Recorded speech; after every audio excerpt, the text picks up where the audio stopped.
नमस्कार प्रेक्षकांनो, स्टार प्रवाहावरील तू ही रे माझा मितवा या मालिकेच्या आगामी भागात आपण पाहणार आहोत की अर्णव ईश्वरीला बोलतो, ईश्वरी आपण हे काही पैसे ताईच्या नावावर टाकूया, म्हणजे ते काही दिवसांनी डबल होतील, ट्रिपल होतील आणि त्याचा फायदा ताईला होईल. त्या ईश्वरी त्याच्याकडे प्रेमाने पाहू लागते आणि बोलते, सर तुम्ही किती चांगल्या विचाराचे आहात, तुमच्या कोणी प्रेमात सहज पडेल. त्यानंतर आपण पाहतो ईश्वरी या अर्णववर रागवते बोलते, हे बघा मी तुमची बायको आहे आणि मला तुम्ही दुसऱ्या कुठल्याही मुलीला भेटलेलं चालणार नाही.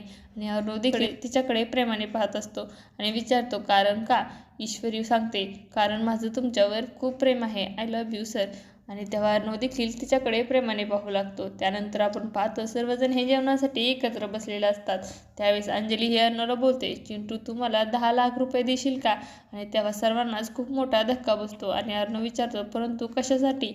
आणि अंजली सांगते, यांनी एक केस हाती घेतली आहे आणि त्या केससाठी यांना 10 लाख रुपये हवे आहेत. आणि तेव्हा अर्णव आणि ईश्वरी दोघांनाही अतिशय राग येतो आणि अंजली हे त्या केस संदर्भात सांगू लागते. त्यावेळेस अर्णव आणि ईश्वरी दोघांनाही समजते की राकेशने अंजलीला देखील फसवले आहे. आणि ईश्वरी स्वतःशीच बोलते, काही झालं तरी मी त्या राकेशला हे पैसे देऊ देणार नाही.